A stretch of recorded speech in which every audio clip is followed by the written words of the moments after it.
Hello friends, તમારું સ્વાગત છે મારી ચેનલમાં। તો આજે આપણે બનાવીશું એકદમ ટેસ્ટી અને લાજવાબ રેસ્ટોરન્ટ સ્ટાઇલ દમ આલુની રેસીપી। તો એકદમ રેસ્ટોરન્ટમાં મળે તેવું જ દમ આલુ આજે આપણે ઘરે બનાવીશું।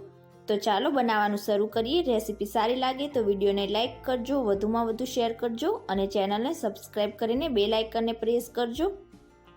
તો હવે તેના માટે સૌથી પહેલાં તો કઢાઈમાં 2 ટેબલ સ્પૂન જેટલું તેલ ઉમેરીશું। તેલ ગરમ થઈ જાય એટલે તેમાં 2 મીડિયમ સાઇઝની ડુંગળીને આ રીતે લાંબી સ્લાઇસમાં કટ કરીને ઉમેરીશું અને ડુંગળીને આપણે 1 થી 2 મિનિટ જેવું હલકું સાતળી લઈશું। ડુંગળી હલકી સતળાઈ જાય એટલે હવે તેમાં 4 થી 5 લસણની કળી અને 2 આદુના ટુકડા ઉમેરીશું। મિક્સ કરીશું એકદમ સારી રીતે અને આપણી ડુંગળીનો હલકો કલર બદલાય ત્યાં સુધી આપણે ડુંગળીને સાતળી લઈશું। તો અહીંયા આપણે રેસ્ટોરન્ટ સ્ટાઇલ દમ આલુ બનાવીએ છીએ એટલે તેમાં 7 થી 8 કાજુ ઉમેરીશું અને કાજુને પણ આપણે લગભગ 1 થી 2 મિનિટ જેવું સાતળી લઈશું। તો આ રીતે કાજુ ઉમેરીશું એટલે એકદમ રેસ્ટોરન્ટ સ્ટાઇલ જ આપણી ગ્રેવી બનશે। અને કાજુ સતળાઈ જાય એટલે હવે તેમાં 2 મીડિયમ સાઇઝના ટામેટા આ રીતે કટ કરીને ઉમેરીશું। મિક્સ કરીશું એકદમ સારી રીતે અને લગભગ 1 થી 2 મિનિટ જેવું ટામેટાને પણ આપણે સાતળી લઈશું। અડધી ટીસ્પૂન જેટલું મીઠું ઉમેરી દઈશું એટલે આપણા ટામેટા જલ્દીથી સોફ્ટ થઈ જશે। મિક્સ કરીશું અને આપણા ટામેટા હલકા સોફ્ટ થઈ જાય ત્યાં સુધી ટામેટાને પણ આપણે સાતળી લઈશું। તો અહીંયા તમે જોઈ શકો છો આપણા ટામેટા હલકા સોફ્ટ થઈ ગયા છે। તો હવે ગેસની આંચ બંધ કરી દઈશું અને તેને ઠંડુ થવા માટે રાખીશું। ત્યાં સુધી આપણે આગળની પ્રોસેસ કરી લઈશું। તો મેં અહીંયા 250 ગ્રામ નાની સાઈઝના બટેટાને બાફીને છાલ નીકાળીને તૈયાર કરી લીધા છે અને અહીંયા બટેટાને મેં ફક્ત 80% જેટલા જ બાફેલા છે।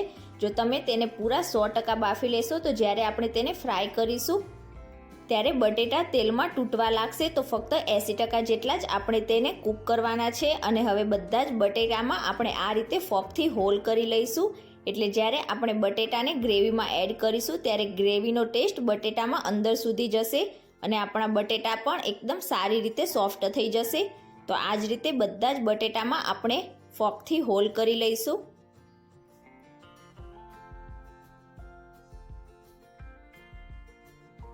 તો અહીંયા તમે જોઈ શકો છો મેં બધા જ બટેટામાં આ રીતે હોલ કરી લીધા છે। તો હવે આપણે તેને ફ્રાય કરી લઈશું। તો આજે હું તેને ઓછા તેલમાં સેલો ફ્રાય કરવાની છું એટલે તેમાં 4 થી 5 ટેબલ સ્પૂન જેટલું તેલ ઉમેરીશું। તમે ડીપ ફ્રાય કરવા માંગતા હોય તો ડીપ ફ્રાય પણ કરી શકો છો। અને હવે તેલ સારી રીતે ગરમ થઈ જાય એટલે આપણે જે બટેટા તૈયાર કર્યા તે તેલમાં ઉમેરી દઈશું। એકદમ સારી રીતે મિક્સ કરીશું અને બધા જ બટેટાને અલટતા પલટતા જઈશું અને સેલો ફ્રાય કરી લઈશું।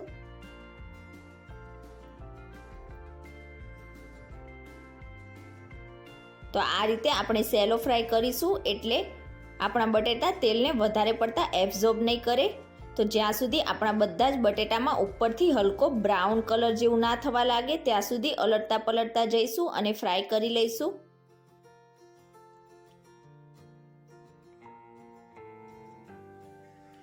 તો અહીંયા તમે જોઈ શકો છો આપણા બટેટામાં હલકો બ્રાઉન એવો કલર આવી ગયો છે। તો હવે ગેસની આંચ બંધ કરી લઈશું અને બધા જ બટેટાને પ્લેટમાં નીકાળી લઈશું।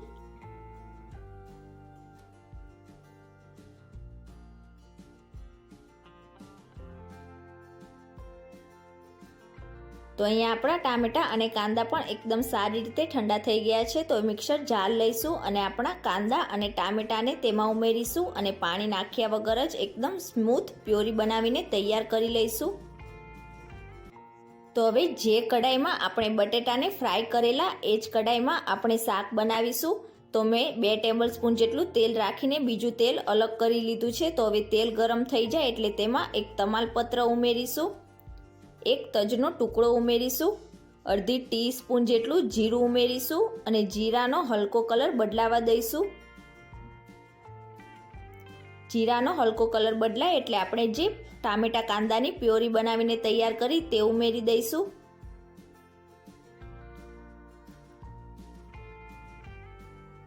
મિક્સ કરી દઈશું એકદમ સારી રીતે।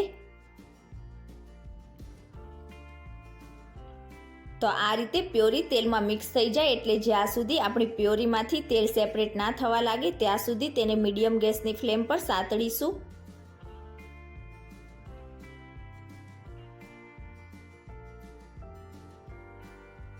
તો અહીંયા તમે જોઈ શકો છો આપણી પ્યોરીમાંથી આ રીતે તેલ સેપરેટ થવા લાગ્યું છે. તો હવે ગેસની ફ્લેમ લો કરી દઈશું અને તેમાં અમુક મસાલા એડ કરીશું. અડધી ટીસ્પૂન ગરમ મસાલો ઉમેરીશું, અડધી ચમચી ધાણા પાવડર ઉમેરીશું, 2 ચમચી જેટલું લાલ મરચું પાવડર ઉમેરીશું, 1/4 ટીસ્પૂન જેટલું હળદર પાવડર ઉમેરીશું. અને હવે બધા જ મસાલાને એકદમ સારી રીતે મિક્સ કરી લઈશું અને તેને પણ મીડિયમ ગેસની ફ્લેમ પર આપણી પ્યોરી સાથે લગભગ 2 થી 3 મિનિટ જેવું સાતળી લઈશું. તો આ રીતે આપણે મસાલાને સાતળીશું એટલે તેનો ફ્લેવર એકદમ સારો એવો આવશે.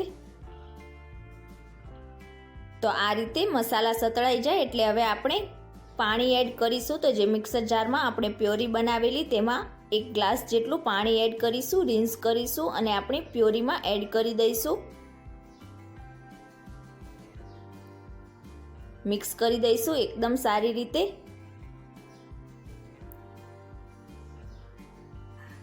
તો અહીંયા તમને ગ્રેવી જે રીતની જાડી કે પાતળી પસંદ હોય તમે એ રીતે પાણી એડ કરી શકો છો.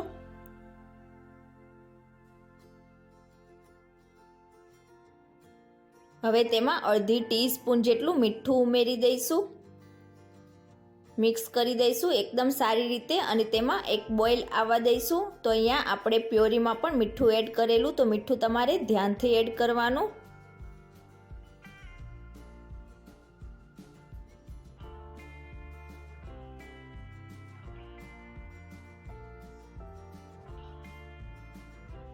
તો અહીંયા તમે જોઈ શકો છો આપણી ગ્રેવીમાં આ રીતે એક બોઇલ આવી ગયો છે. તો હવે આપણે જે બટેટાને ફ્રાય કરીને રાખેલા તે બધા જ ગ્રેવીમાં એડ કરી દઈશું.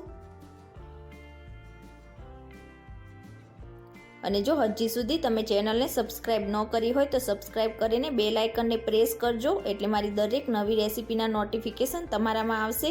અને જો આજની રેસીપી સારી લાગે તો વિડીયોને એક લાઇક ચોક્કસથી કરજો. તો હવે આપણે શાકને 3 મિનિટ જેવું કૂક થવા દઈશું.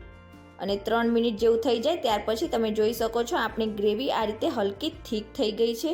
તો હવે તેમાં ઝીણા સમારેલા ધાણા એડ કરીશું, મિક્સ કરીશું એકદમ સારી રીતે. તો અહીંયા ગ્રેવી તમને જે રીતની જાડી કે પાતળી પસંદ હોય એ રીતે તમે કૂક કરી શકો છો. તો તમે ક્યારે આ રીતે રેસ્ટોરન્ટ સ્ટાઇલ દમ આલુની રેસીપી ઘરે ટ્રાય ના કરી હોય તો એકવાર આ રેસીપી જરૂરથી ટ્રાય કરજો. અને આજની મારી રેસીપી તમને કેવી લાગી મને કમેન્ટ કરીને ચોક્કસથી જણાવજો. રેસીપી સારી લાગી હોય તો વિડીયોને લાઇક કરજો, શેર કરજો અને ચેનલને સબસ્ક્રાઇબ કરીને બેલ આઇકનને પ્રેસ કરજો. Thank you for watching.